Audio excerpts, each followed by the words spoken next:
Welcome दोस्तों, मेरे भाइयों।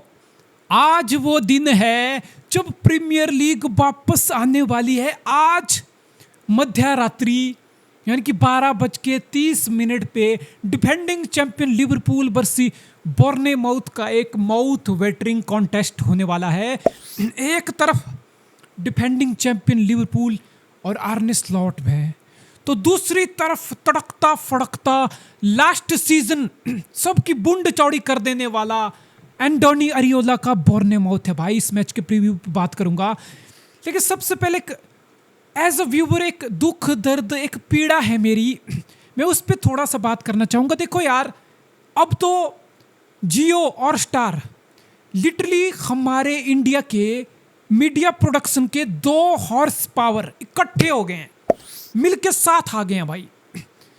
लेकिन फिर व्यूअरशिप एक्सपीरियंस क्यों एलिवेट नहीं हो पा रहा? Why not?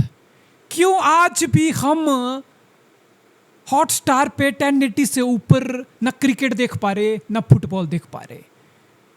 क्यों आज भी हम 25 या 30 FPS के जाल में फंसे हुए हैं? दोस्तों, इस चीज को लेके कोई सवाल नहीं उठाता। और एज ए स्पोर्ट्स लवर मैं चाहता हूं हम भी उस क्वालिटी पे कंटेंट देखें जिस क्वालिटी पे दुनिया देख रही है। भाई स्काई स्पोर्ट्स की प्रोडक्शन देख लो, BT स्पोर्ट्स की देख लो, CBS की देख लो, NBC स्पोर्ट्स की देख लो, फॉक्स की देख लो, दुनिया में कहीं भी देख लो, सुपर स्पोर्ट की अफ्रीकन कंटिनेंट में देख लो, एटलीस्ट 50 FPS वो लोग प्रोवाइड कर रहे हैं। भाई तुम्हें भी फर्क पता है, अगर तुम स्पोर्ट्स देखते हो तुम्हें पता है भाई कि 30 FPS क्या चीज़ है, और जो 50 FPS पे जो मक्खन स्पोर्ट्स स्ट्रीम होता है वो क्या चीज़ है।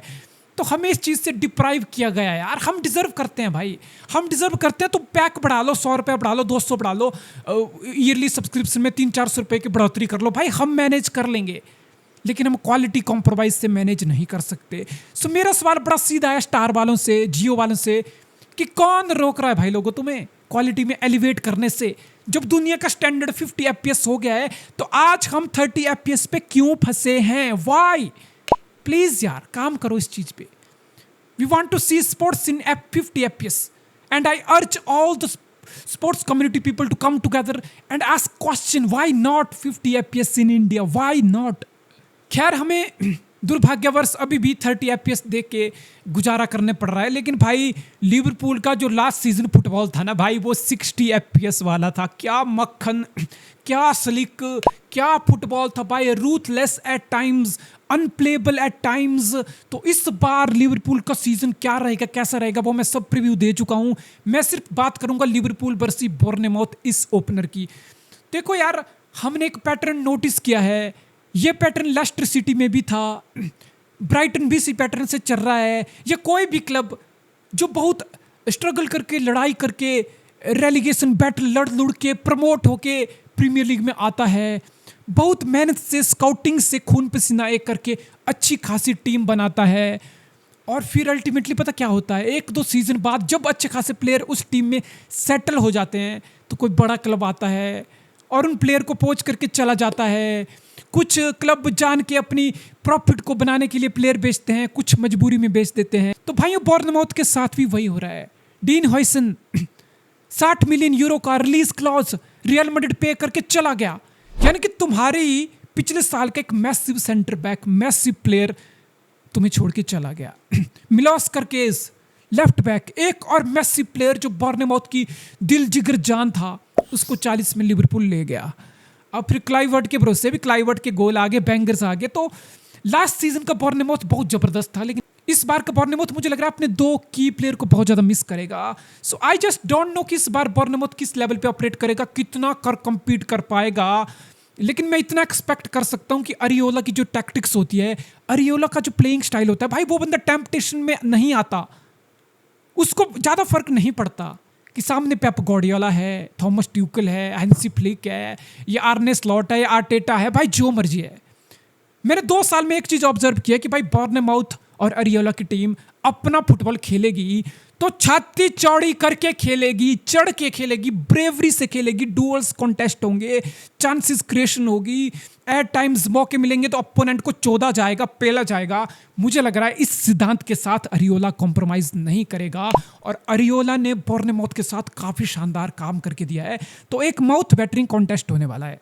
अब लिवरपूल पॉइंट ऑफ व्यू से बात करूं तो ऑब्वियसली तुम्हें अपना पहला मैच जीतना पड़ेगा भाई। तुम डिफेंडिंग चैंपियन हो, ऑलरेडी एक्सपेक्टेशन बहुत हो चुकी है भाई। लास्ट ईयर एक कुत्ता भी आर्ने स्लॉट को फेवरेट छोड़ो, बहन चो कोई चांस ही नहीं दे रहा था कि लिवरपूल लीग जीतेगा भाई। आर्टेटा, पेप गार्डियोला, इसी में सब उलझे थे, यानी कि प्रेशर नहीं था। और तुमने पहले सीजन में आके लिटरली एक्सपेक्टेशन को ओवर सीड कर दिया। तो फिर इस बार तो भाई मैं कितना पढ़ लिया भाई, स्काई से लेके, बीटी से लेके, आईटीवी से लेके, एथलेटिक्स से लेके, ईएसपीएन से लेके, भाई साहब हर आउटलेट से लेके, हर राइटर से लेके, हर पंडित मुंह उठा के बोल रहा है कि भाई लीग तो लिवरपूल जीतेगा। लिवरपूल के बजाय कौन जीत लेगा? लिटरली 10 में से 10 एक्सपर्ट इस टाइम लिवरपूल को फेवरेट मान के चले हैं लीग का। कोई सिटी, कोई आर्सेनल को कोई चांस नहीं दे रहा, हालांकि मेरा ऐसा नहीं है। तो फिर बात यह है कि जब एक्सपेक्टेशन बढ़ेंगी और बढ़ चुकी हैं फैंस की, मीडिया की, तो फिर इस एक्सपेक्टेशन को ये लिवरपूल की टीम कैसे हैंडल करती है? That's what we will see this season कि अंडर प्रेशर आर्ने स्लॉट कैसे रिएक्ट करता है, कैसे मैनेज करता है। और ये टीम में वैसे कमी तो कुछ भी नहीं है, बट सेंटर बैक पोजीशन थोड़ी वल्नरेबल है। लियोनी को तुमने एसी मिलान से साइन कर लिया बिकॉज तुम्हें बैकअप चाहिए।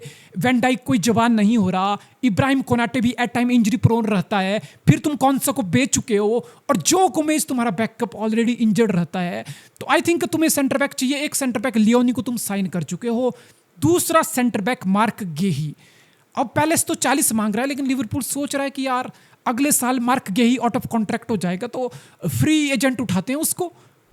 लेकिन आई डोंट नो तुम 40 मिलियन के बचाने के चक्कर में कहीं अपना सीजन बर्बाद ना कर दो, बिकॉज भाई जब डिफेंस में इंजरीज होती है ना तो फिर फर्क नहीं पड़ता कि अब फ्रंट सलाह कितने गोल मार रहा है, फिर वियर्ट्स और एक्टिके का कितना शानदार लिंक हो रहा है, भाई कुछ फर्क नहीं पड़ता। तुम 2 मारोगे तो ओपोनेंट भी 2 खा भी लोगे तुम पीछे, तो फिर कोई मतलब नहीं रहता। यानी कि पॉइंट ड्रॉप होते हैं, यानी कि लेवल्स ड्रॉप होते हैं। एंड मार्क गेही, I don't know, because Mark गेही को अगले साल इंग्लैंड के साथ वर्ल्ड कप भी खेलना है। क्रिस्टल पैलेस में वो रेगुलर प्लेयर है, एक इंपॉर्टेंट प्लेयर है। अगर गेही लिवरपूल आएगा, व्हाट डज दिस मीन कि तुम एक बैकअप बन के रह जाओगे। और फिर अगले साल वर्ल्ड कप पे भाई थॉमस ट्यूकल बड़ा वोकल है, और कोई भी मैनेजर, कोई भी कोच, जब तुम रेगुलर स्टार्ट नहीं कर रहे अपने क्लब के लिए तो वो कंट्री के लिए तुम्हें स्टार्ट क्यों कराएगा? तो मार्क गेही से पॉइंट ऑफ व्यू से एक वर्ल्ड कप का प्लेस उसका दांव पे है। लिवरपूल ज्वाइन करना एक टेम्पटेशन है, उसके साथ साथ लिटरली तुम्हारा वर्ल्ड कप का सपना खत्म कर देने वाली बात है। तो ये थोड़ा कॉम्प्लिकेटेड ट्रांसफर है, बट लिवरपूल की सबसे बड़ी वीकनेस है लिवरपूल का डिफेंस। अभी करकेज ऑब्वियसली प्रीमियर लीग में अच्छा करके दिया है, तो you expect him to do well defensively, offensively is very good. Frimpong अभी कितना कर सलाह को फीड कर पाएगा? क्या टा वाला लिंकअप फ्रिम्पोंग सलाह के साथ राइट पे कर पाएगा? ये एक बहुत बड़ा सवालिया निशान है। वियर्ट्स पहले सीजन में यस इज अ बॉलर, लेकिन क्या पहले सीजन में वो बायर लेवरकुसन वाली, जर्मनी वाली परफॉर्मेंस रिफ्लेक्ट कर पाएगा? सलाह भी बूढ़ा हो रहा है भाई, हम भूल रहे हैं, सलाह बूढ़ा हो रहा है। क्या सलाह उसी लेवल पे ऑपरेट कर पाएगा? क्या हुगो एक्टिके के पहले सीजन में 20+ गोल दे पाएगा? तो ऐसा नहीं है भाई कि जो दिखता है वो बिकता है। एक्सपर्ट लिवरपूल की गाड़ी में चढ़ चुके हैं कि लिवरपूल ये कर देगा, वो कर देगा। मुझे लगता है कि ये जो नई साइनिंग्स हैं, अगर ये थोड़ा भी वक्त एडजस्ट होने में लेती हैं तो लिवरपूल एक्सपोज हो जाएगा, लिवरपूल पॉइंट ड्रॉप कर जाएगा, लिवरपूल पे प्रेशर बन जाएगा। सो मेरे हिसाब से कोई स्ट्रेट फॉरवर्ड ये टाइटल रेस नहीं होगी, ना ही ये स्ट्रेट फॉरवर्ड बोर्नेमouth के अगेंस्ट लिवरपूल के लिए मैच होने वाला है। But Premier League is back. Expectation है कि अच्छा, एक बहुत शानदार मैच हमें देखने को मिले, और मिलते हैं मैच के बाद एक कड़कते फड़कते रिव्यू के साथ। I do expect Liverpool to win this game दो।